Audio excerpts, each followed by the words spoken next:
Hello everyone, welcome back to my brand new blog. Mainly এটা হচ্ছে Sylhet tour. First of all আমরা direct সিলেটে গিয়ে আমরা একটু গেস্ট হাউসে উঠি। এটা আমরা জাফলংয়ে যাওয়ার জন্য রেডি হয়ে নিই। গেস্ট হাউসটা বেশ সুন্দর ছিল অ্যান্ড অলসো এনভায়রনমেন্টটা খুব ভালো ছিল। আমরা সিএনজি দিয়ে জাফলংয়ের উদ্দেশ্যে রওনা দিলাম, আমি, আমার হাজব্যান্ড এবং আমার দিদি।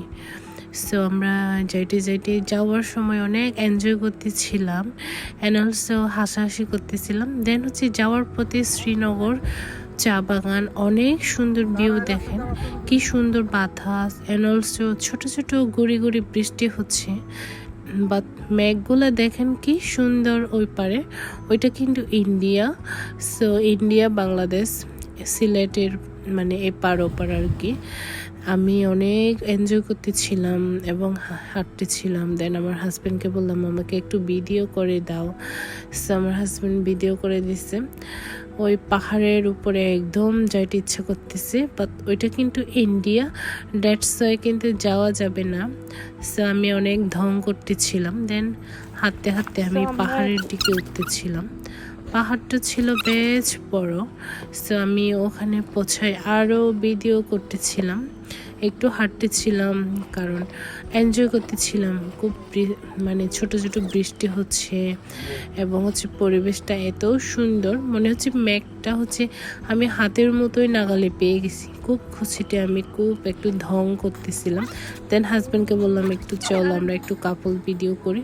ফাইনালি আমরা জাফলংয়ে পৌঁছে গেছি। দেখেন আমরা বোট ভাড়া করলাম।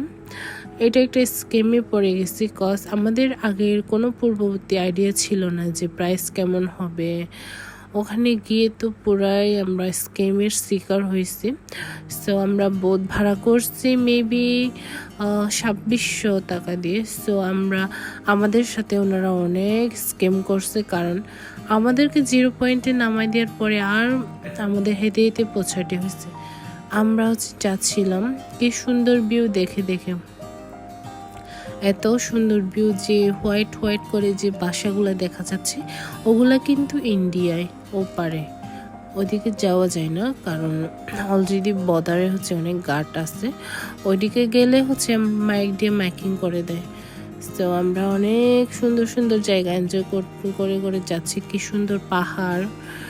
আমি একটু ঢং করতেছিলাম আর বলতেছিলাম যে এত সাউন্ড কেন বোটের। ফাইনালি আমরা জাফলং ঝর্ণায় পৌঁছে গেছি ঈদের দিনে, কারণ ছুটির দিন না, অনেক লোকজন। সো আমরা ঝর্ণায় গিয়ে অনেক এনজয় করলাম। মোটামুটি বেশ ভালোই লেগেছিল অ্যাভারেজ, কারণ ঝর্ণা আমার আগেও দেখা হয়েছে।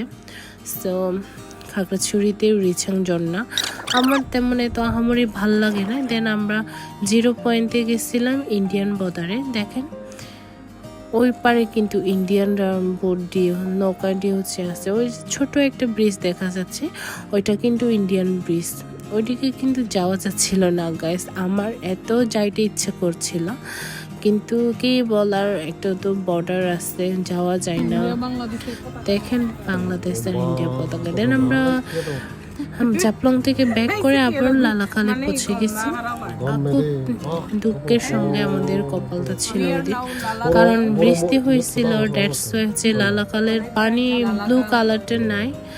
আমরা খুব বিধ্বস্ত অবস্থায় তাও একটা বোট ভাড়া করলাম। বোটের দাম ছিল মেবি 1600 বলছিল, পরে আমরা বিকাল হয়ে গেছিল। দ্যাটস ওয়াই দরদাম করতে 500 টাকা দিয়ে আমরা বোট দিয়ে একটু ভাড়া করলাম। বাট ওই বোটে তেমন আমরা একটা টাইম স্পেন্ড করি নাই, মেবি 10 মিনিটস এরকম হবে, কারণ রাত হয়ে যাচ্ছিল। দেখেন কি সুন্দর পাহাড়। এই পাহাড় দেখে আমার ছোটবেলার কথা মনে পড়ে গেল। ছোটবেলায় আমরা যে ড্রয়িং করতাম না, যে পাহাড়গুলো আমরা স্কেচ আঁকতাম, পুরো সেম টু সেম ছবির মতো লাগতেছে। কি সুন্দর পানি, পাহাড়। I really enjoy. So দেখা হচ্ছে নেক্সট ব্লগে। Bye, thank you for watching.